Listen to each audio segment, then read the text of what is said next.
नमस्कार, NockingNews.com में आपका स्वागत है। मैं हूं गिरिजेश वशिष्ठ। ये देश में किस बात की तैयारी चल रही है, किस बात के लिए ये तैयारियां चल रही हैं, जिनके बारे में मैं आपको बताने वाला हूं।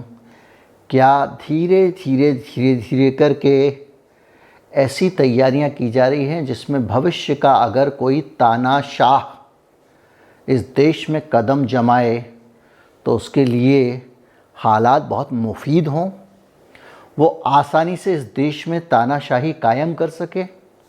इस देश में कोई ईदी अमीन आए तो क्या उसके लिए ज़िंदगी आसान हो जाए?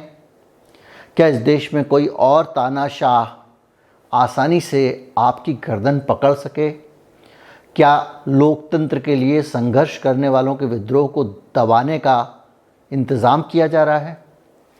इन्हीं सब मसलों पे मैं आपसे बात करूंगा और सरकार ने किस किस तरह के बदलाव कानूनों में किए हैं वो भी आपको बताऊंगा। कहीं मत जाइए, चैनल को सब्सक्राइब कर लीजिए।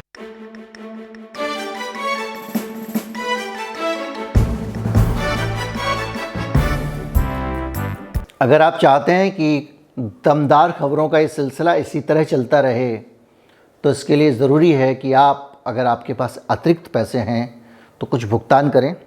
हमारा UPI ID डिस्क्रिप्शन में है, उसके ज़रिए भी भुगतान कर सकते हैं और स्क्रीन पर बारकोड दिखाई दे रहा है, वो भी एक ज़रिया है भुगतान करने का, और वीडियो के अंत में भी आपको बारकोड मिल जाएगा। मैंने आपको बताया कि किस तरह से आपकी सारी की सारी ज़मीनें एक दिन एक झटके से ये कह दी जाएंगी कि भैया 2 महीना 3 महीना है, जो ज़मीन की मालिकाना हक़ आपके पास जितना भी है वो आपके मालिकाना हक़ नहीं रहने वाला है। ये मालिकाना हक़ तभी मालिकाना हक़ बनेगा जब इस मालिकाना हक़ के कागज़ात लाके हमको पेश करोगे, जैसे कि CAA में किया कि आप भारत के नागरिक तभी माने जाओगे जब अपने नागरिकता के कागज़ हमको पेश करोगे। जैसे नोटबंदी ने किया कि आप नोटों के मालिक तभी हैं जब अपना कागज़ नोट का लेके आओ और बदल के हमसे नोट ले जाओ, लेकिन आपके पास जो नोट है वो तो कागज़ है। आज से यही हुआ था। देश के प्रधानमंत्री ने कहा कि एक झटके में सारे नोट कागज़ कर दिए हैं मैंने। क्या अहंकार था उनके चेहरे पर, लेकिन वो अहंकार से ज़्यादा इसमें चतुराई है, साजिश है, जिसको हम सबको समझना पड़ेगा। सिर्फ मामला नोटबंदी का नहीं है। अब जिस तरफ दुनिया बढ़ रही है उस बारे में मैंने आपको पहले, अगर तफसील से अगर आपने कानून के बारे में नहीं पढ़ा हो तो मेरे परसों का वीडियो ज़रूर देखिएगा, मैं यहाँ लिंक लगा दूँगा। परसों का वीडियो कौन सा वाला, जिसमें मैंने बताया था कि क्या सारी की सारी रजिस्ट्रियाँ आपकी ख़त्म होने वाली हैं। और अब मैं आपको भू संपदा के चल संपत्ति से अलग अचल संपत्ति के बारे में भी एक जानकारी दे दूँ कि अब भारत में जो भी सोना बिकेगा, देश भर के ज्वेलर इसके खिलाफ हड़ताल कर चुके हैं। अगस्त में ही लगातार विरोध चल रहा है।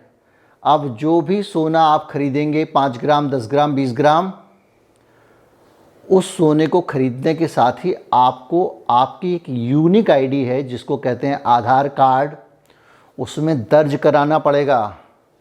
सुनार आपका आधार नंबर, आपके फिंगरप्रिंट लेगा और बाकायदा जो आपने ज्वेलरी खरीदी है उसका फ़ोटो भी वहाँ रिकॉर्ड में दर्ज रहेगा।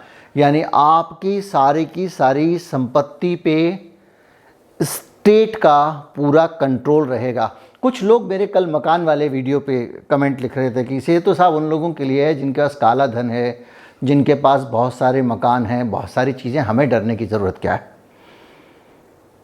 बात आपके डरने की नहीं है, बात सिर्फ इतनी है कि आज आप कह रहे हो कि हमें डरने की ज़रूरत क्या है, कल वो कहेंगे हमें डरने की ज़रूरत क्या है। जब आप भूखे मरते थे और पूंजीपतियों की तिजोरी भरी जाती थी तब पूंजीपति कहते थे हमें इसकी ज़रूरत क्या है। जब आपकी हालत ख़राब हो गई, गरीबी की रेखा के नीचे 32 लाख लोग पहुंच गए और आप जो है वो कहते रहे कि हमें इसकी ज़रूरत क्या है। लेकिन जब आप पे आएगी, नोटबंदी में आप लाइन पे खड़े हुए थे, तब दूसरे लोग कह रहे थे अच्छा हो रहा है, जिनके पास माल था वही तो जा रहे हैं, हमें ज़रूरत क्या है। इस तरह के टूटे भारत पे शासन करना बहुत आसान है। मुद्दे पर आता हूँ तो जो आपका सोना है उसको भी अब यूनिक ID के अंतर्गत बाकायदा एनक्रिप्ट किया जाएगा और उसकी ट्रैकिंग भी होगी। आपके पास है झुमका, आपने झुमका किसको बेचा, फिर उसके नाम पे रजिस्टर होगा, यानी पूरे की पूरी संपदा जो है लोगों की, उस पर सरकार की पकड़। मैं आपको बता रहा था कि आने वाले तानाशाह के लिए तैयारियां की जा रही हैं। ये एक लोकतांत्रिक सरकार जो कानून रोकना चाहती है उसके नाम पे की जा रही है, लेकिन आप ये जो कर रहे हैं ये लोकतांत्रिक सरकार के लिए क्यों नहीं है और तानाशाही सरकार के लिए क्यों है, ये भी मैं आपको वीडियो के आगे बताऊंगा। और मैं आपको यहाँ डिटेल बताता हूँ कि सिर्फ इतना ही नहीं है, ज्वेलरी बनाने के लिए जो आपको HUID बनानी पड़ रही थी वो तो है ही, उसके अलावा भी 2500 तरह की चीज़ें आपकी ज़िंदगी में हो रही हैं जिसका आपको पता नहीं है। मैंने आपको बताया था कि दिल्ली की सड़कों पे महिलाओं की सुरक्षा के नाम पे लाखों कैमरे लगा दिए गए हैं और इनमें कई कैमरे ऐसे हैं जो दिल्ली की सड़कों पे, स्टेशन वगैरह पे लगे हुए हैं, जिनके अंदर फेशियल रिकॉग्निशन का सिस्टम है। फेशियल रिकॉग्निशन का सिस्टम भी इतना एडवांस कि एक साथ एक फ्रेम में, एक भीड़ में 50 लोग अगर जा रहे हैं तो 3 सेकंड के अंदर वो कैमरे का जो फ़ोटो है उसको देखकर पीछे सिस्टम कंप्यूटर का बता देगा कि इसमें कितने लोग कौन कौन हैं। इसमें ये लाल शर्ट वाला कौन है, चश्मे वाला कौन है, नीले शर्ट वाला कौन है, 5 सेकंड के अंदर, 3 सेकंड के अंदर। इतना क्विक है उनका सिस्टम। और उस 3 सेकंड के अंदर बता ही नहीं देगा, जिस व्यक्ति को वो जानकारी चाहिए खुफिया एजेंसी को, उसके पास वो इन्फॉर्मेशन भी पहुंच जाएगी। याद करके चलिए, मैंने कहा तानाशाही के लिए तैयारी चल रही है, तो आपके बाद में भविष्य में अगर कोई तानाशाह आता है और इस तरह से आपको डिटेक्ट करके आपको पकड़ने की कोशिश करता है, तो उसके लिए आसान कितना हो जाएगा। आप लोकतंत्र के लिए आंदोलन कर रहे होंगे और वो आपका केवल डाटा फीड करेगा कंप्यूटर में, और दिल्ली की किसी भी सड़क से आप गुजर जाएंगे, आपकी आंखों की पुतलियों को कैमरा, CCTV कैमरा इतना एडवांस स्कैन करेगा और बता देगा कि ये आदमी सफदरजंग एनक्लेव में जाता हुआ देखा गया है। वहाँ से झट से मैसेज आएगा, 15 मिनट में आपको पकड़ लिया जाएगा, कर लीजिएगा क्रांति। तानाशाही सरकारें ऐसी ही व्यवस्था करती हैं। और मैं आपको बताता हूँ, सिर्फ इतना ही नहीं है, आपके बैंक खाते अब आधार कार्ड से जुड़ चुके हैं, आपके लेन देन आधार कार्ड के पास है, यानी आपकी संपत्ति आधार सरकार के पास है। तो आपका जब चाहे तब खाता सील किया जा सकता है एक कमांड पे कंप्यूटर की। लेकिन फिर भी आप सुरक्षित हैं। आपके पास अगर कैश हैं 10 लाख रुपए, तो आप सरकार के कंट्रोल से बाहर हैं। आप अपने पैसे जब चाहें, जहाँ चाहें खर्च कर लें और वो पैसे आपके चल जाएंगे। और पैसे के खर्च करने पे कोई यूनिक ID, अंगूठे का चक्कर नहीं। और यही सरकार की आंखों में सबसे ज़्यादा खटक रहा है कि ये एक ऐसी जगह है जहाँ से इंसान पूरी तरह से मुक्त है। ये ऐसी जगह है जहाँ पर इंसान को आप पकड़ नहीं पा रहे हैं। तो क्यों ना एक ऐसा रुपया आ जाए जो रुपया भी सरकार की जानकारी में, सरकार के हाथ पे रहे और ट्रैकेबल हो। जब पिछली बार मैंने क्रिप्टो करेंसी वाला वीडियो बनाया था और सरकार जो रुपया लेकर आ रही है, तो उसमें मैंने बताया, तो मेरे एक दर्शक हैं हमारे जिन्होंने हमको करेक्ट किया कि नहीं, ये ट्रैकेबल है, ये पैसा ट्रैकेबल है। 1 रुपया A से B के पास गया, B से C के पास, C से D के पास गया और वापस A के पास अगर आया ये पैसा, तो ये रिकॉर्ड भी सरकार के पास रहेगा। यानी कि अब अगर भविष्य का तानाशाह ईदी अमीन, मोदी जी को मानते तो मोदी अमीन रख दो, राहुल गांधी को मानते हो तो राहुल अमीन रख दो, कोई भी भविष्य का तानाशाह ABCD भारत में आएगा तो वो झट से आपके रुपए को जब चाहेगा जब्त कर देगा। जो आदमी आवाज़ उठाएगा उसके खिलाफ, उसका रुपया जब्त। 1 सेकंड लगेगा, रुपया ख़त्म, यानी आप ख़त्म। आपके जो आवाज़ आप उठाएंगे आज़ादी के लिए, स्वतंत्रता के लिए जो आवाज़ आप उठाएंगे, कहाँ उठाएंगे? आप सोचते हैं कि चलो भाई चैनल का लाइसेंस तो सरकार देती है, सरकार लाइसेंस कैंसिल कर देगी, मैं तो इस आवाज़ को व्हाट्सएप पे उठाऊंगा, मैं इस आवाज़ को फेसबुक पे उठा लूँगा, मैं यूट्यूब पे वीडियो बना लूँगा। तो क्या ये संभव है? इस देश की सरकार ने बाकायदा एक कानून बनाया जिसके अंतर्गत 24 घंटे किसी भी इंटरनेट वेबसाइट पे ये कंपल्शन है कि सरकार का एक अधिकारी फ़ोन करेगा, बताइए इस खबर को हटाइए, तुरंत हट जाएगी। वो अगर फ़ोन करेगा कि इस खबर को, इस आदमी का चैनल बंद कर दीजिए, बंद हो जाएगा। बहुत सारे चैनल्स बंद हो गए हैं। और अभी मैं आपको बता दूं, कई गेम, वीडियो गेम बंद हुए थे। चाइनीज़ गेम है करके अब फ्री फायर को बंद कर दिया। वो तो चाइनीज़ नहीं है और किसी को बताया भी नहीं क्यों बंद किया गया है, लोग अनुमान लगा रहे हैं। और ये जो चीज़ें हैं, अब आपको मैं बताऊं कि आप ये कहते हैं कि हे इसमें गलत क्या है, ये तानाशाह के लिए हो रहा है ऐसा क्यों बोल रहे हैं, डेमोक्रेटिक सरकार के लिए हो रहा है ऐसा क्यों नहीं बोल रहे हैं। कोई भी एक डेमोक्रेसी होती है, एक सभ्य डेमोक्रेटिक समाज होता है, वो कुछ चेक्स एंड बैलेंसेस रखता है।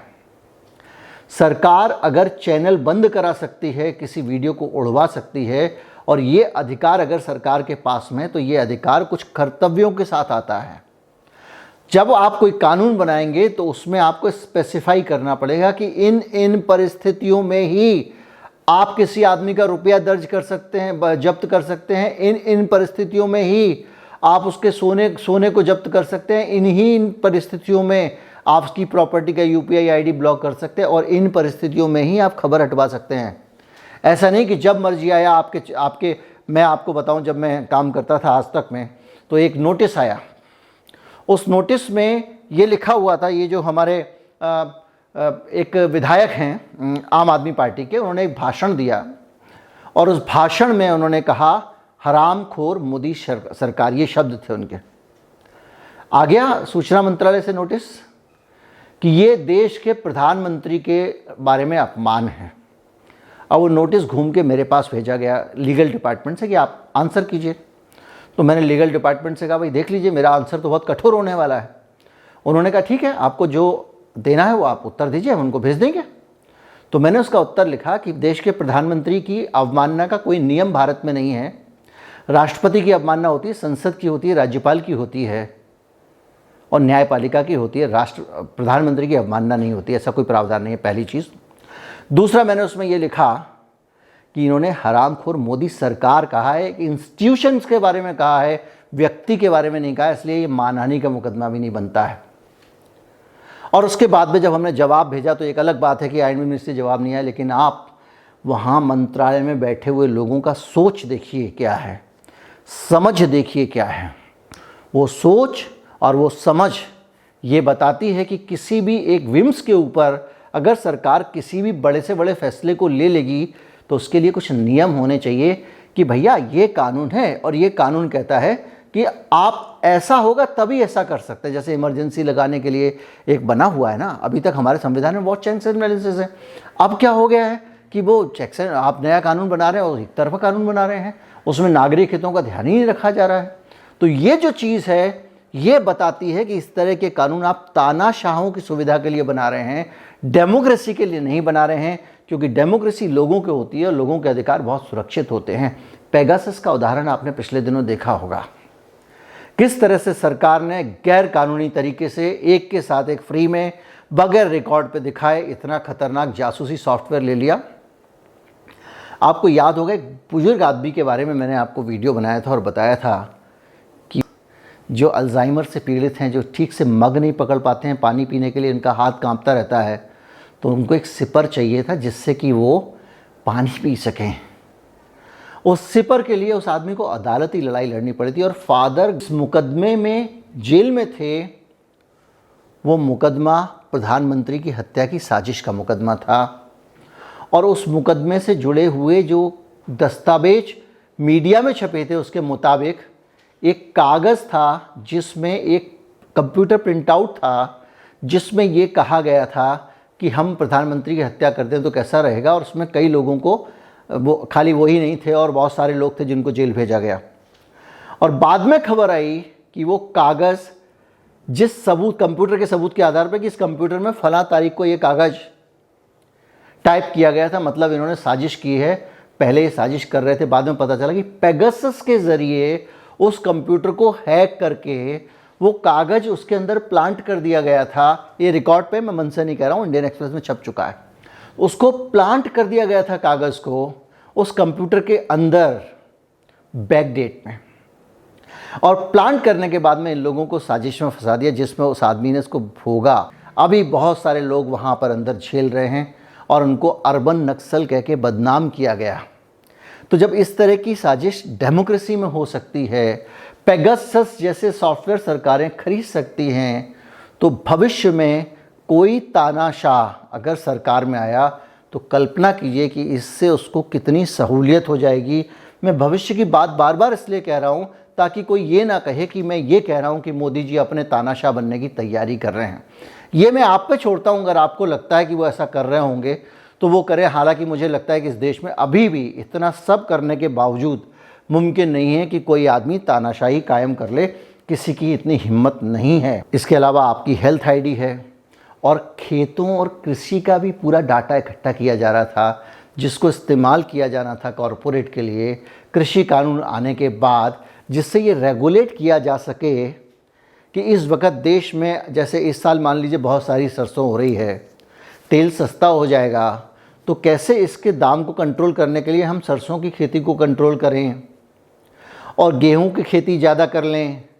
इस तरह की व्यवस्था करने के लिए बाकायदा एक सॉफ्टवेयर तैयार किया गया था। वो अलग बात है कि ये किसान कानून जो था इसका खेल फेल हो गया, तो वो सारा सरकार का बनाया हुआ सिस्टम फेल हो गया, वरना उसका लाभ ये लोग ले रहे होते। तो कुल मिला के जो हालात हैं, पेगासस के अलावा भी मेरा वीडियो है किस किस तरह के सॉफ्टवेयर हैं हिंदुस्तान में। इंटरनेट पे जो भी ट्रैफिक होता है, आप जो भी लिखते हैं, जो भी पढ़ते हैं, आप ईमेल भेजते हैं, आपके पास ईमेल आती है, जो भी ट्रैफिक होता है वो पूरा का पूरा ट्रैफिक एक सॉफ्टवेयर से ट्रैक किया जा रहा होता है। मैंने आपको बताया था।